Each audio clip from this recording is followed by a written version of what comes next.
Imagine for a second, right, that you drop this high-performance 1,000-horsepower engine onto a test block. Okay, I'm picturing it. Yeah. So you crank it up, you open the throttle, and it just screams with power. I mean, it is loud, it's violent, it's just pure unchecked energy. It's massive force, yeah. Exactly.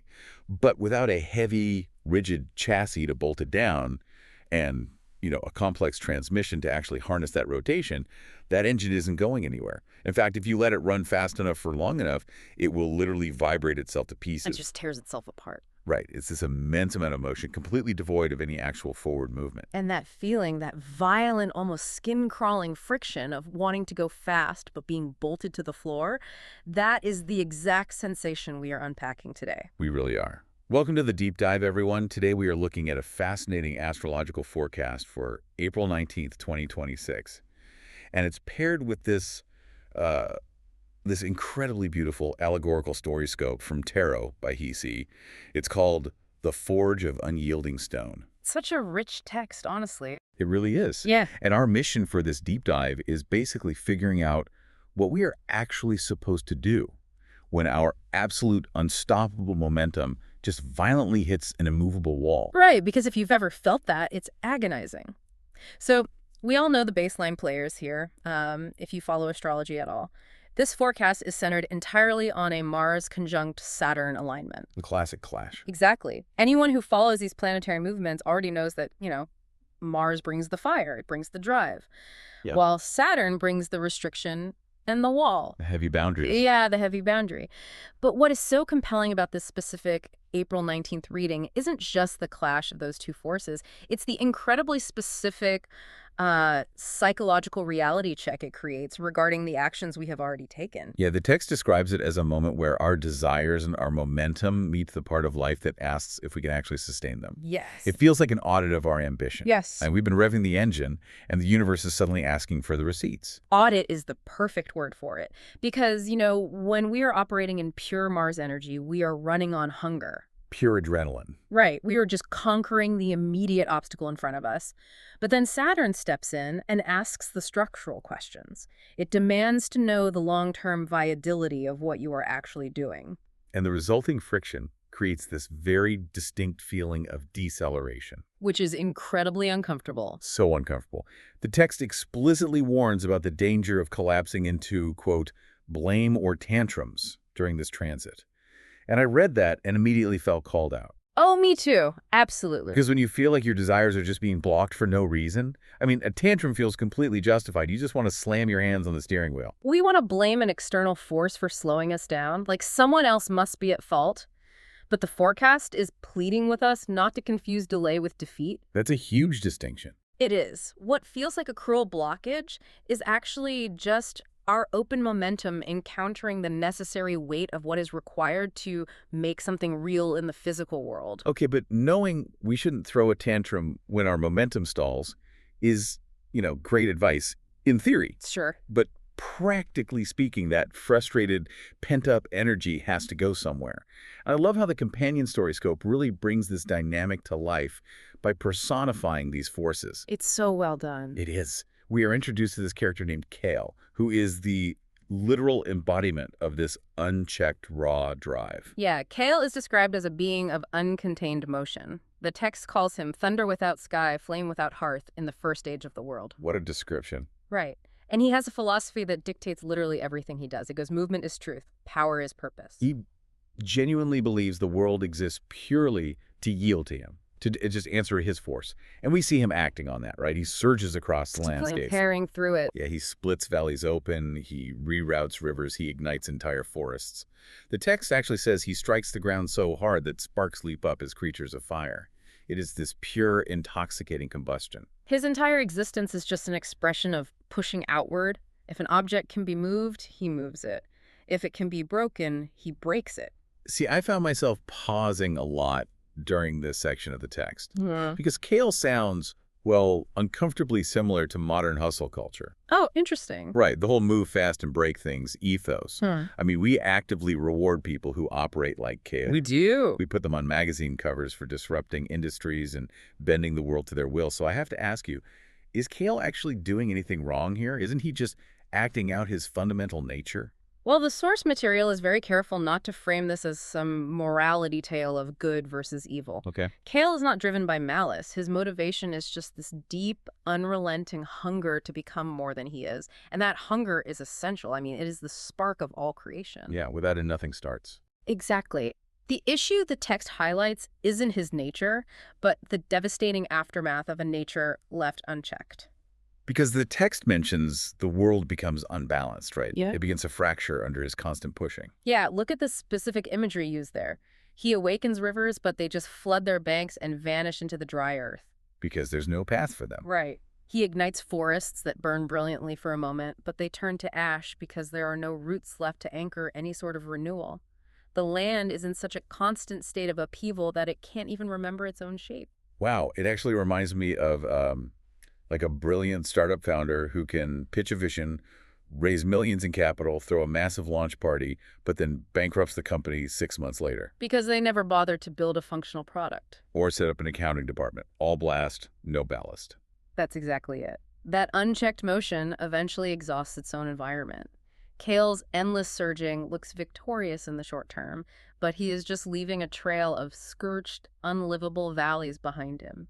And when all that unanchored momentum finally runs out of runway, it inevitably crashes into something solid, which is what happens next.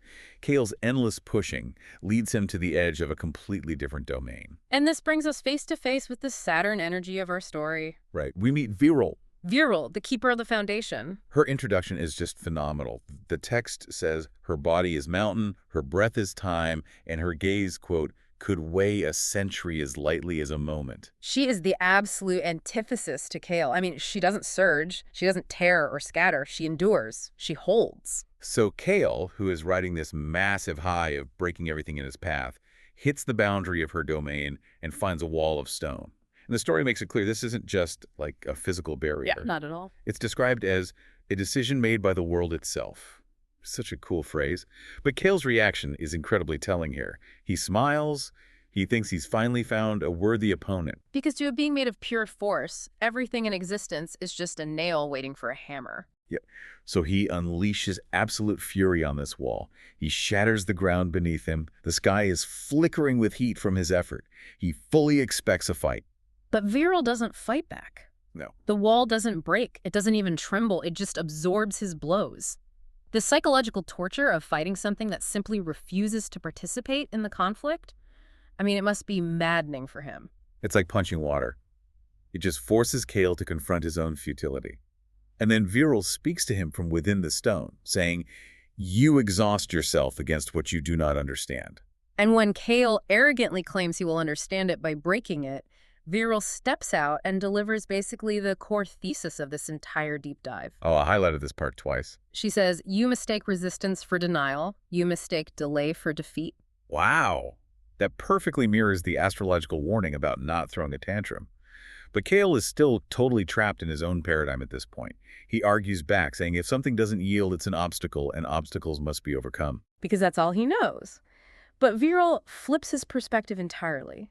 She asks, and if what stands before you is not meant to be overcome, but to shape you? I am so stuck on this specific exchange because Kael's ego is just completely tied to his momentum. He tells her, I shape myself. He truly believes his action is the only thing defining him. But Virel hits him with a devastating question. She points to the scorched earth behind him and asks, then why does your creation not endure? That is the moment the illusion shatters. She forces him to look at the emptiness of his legacy. Kael tries to defend it by saying, I bring change, and Virel calmly corrects him. She says, you bring motion. The distinction between motion and change is huge. It's everything. We constantly confuse the two in our own lives. Being busy, sending emails at midnight, burning yourself out, that is motion. But what does Virel say is required for actual change? She says change requires memory. It requires structure. It requires a commitment to what comes after the first act. Commitment to what comes after the first act. Let's push that further because I think that's profound. Yeah. The first act is entirely fueled by Mars. Right. Starting a business, beginning a fitness journey, kicking off a massive project at work. It's thrilling. The adrenaline just carries you. But day 45. Oh, day 45 is brutal. Right. When nobody is cheering, the initial excitement has totally worn off, and you just have to do the grueling, unglamorous work that requires Saturn. Exactly. And faced with his own ruined valleys, Kael realizes that destruction and force are actually the easy way out. Because anyone can kick a door down. Anyone.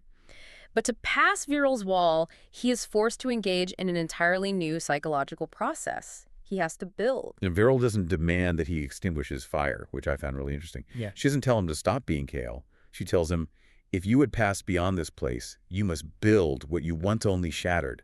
You must prove that your force can become form. And turning force into form is the ultimate synthesis of that Mars-Saturn conjunction. But the text doesn't romanticize this process at all. It is brutal for him. The pacing of the story slows way down here. Kael has to gather stone, but he can't just throw it like he usually does. He has to choose exactly where it belongs. He has to think. Right. He redirects rivers with deliberate care instead of violence. For a being of pure thunder, having to stop and make a conscious, measured decision must feel like suffocating. We actually see him break down during this process. We do. The text details his relapses. Yeah. There are moments when the required patience is just too much, his anger surges, and he shatters his own careful work just to feel the intoxicating release of motion again. He throws the exact tantrum the astrological forecast warned us about. I think anyone who has ever tried to build something complex can relate to that urge. Oh, definitely. Sometimes you just want to delete the whole spreadsheet or scrap the entire project because tearing it down provides an instant hit of dopamine, whereas fixing it requires agonizing patience. But Virel doesn't punish him for these outbursts. She just watches. She remains a constant, grounding presence. And after one of these collapses, she gives him the defining lesson of the Forge. She says, destruction requires only force. Creation requires responsibility. I kept highlighting the word responsibility in the text because the author describes it as being heavier than any stone Kael had ever lifted. It's a very powerful image. It is. And I always thought taking responsibility was an empowering act, like something that gives you control. Why does this story frame it as a crushing physical weight rather than a superpower? I think it comes down to the weight of consequence. Okay, what do you mean? Well, when you act on pure impulse or when you destroy something, you are completely unburdened by the future. You execute the action and you walk away. Because the thing is gone. Right. But responsibility, true stewardship, means you are binding yourself to the outcome. You are tethering your life force to a specific structure over a long period of time. Grounding your action means carrying the burden of endurance. Wow. It's sprints versus marathons. A sprinter only has to care about the next 10 seconds. Exactly. A marathon runner has to negotiate with their own energy reserves for hours. And Kael is learning in this forge of discipline that his strength isn't being diminished by Virel's restraint. It is actually being refined by it. The text explicitly notes that his inner fire did not vanish. Instead, it deepened.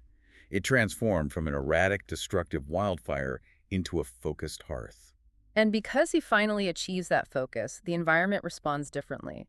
The roots finally take hold in the soil. Yes. The water flows steadily through the channels he built instead of just washing them away in a flood.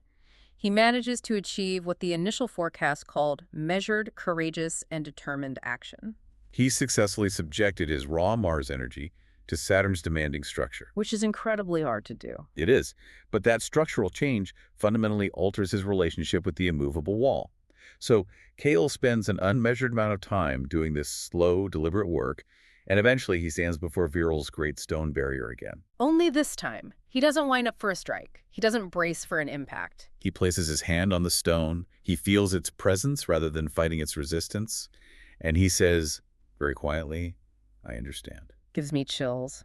And the wall itself doesn't move. Virel simply looks at him, recognizes that the integration of these two immense forces is complete, and tells him to pass. The stone parts for him. It isn't broken or shattered. It simply opens. Beautiful. Kael steps through, no longer a volatile storm of uncontained emotion, but a being of directed, purposeful will.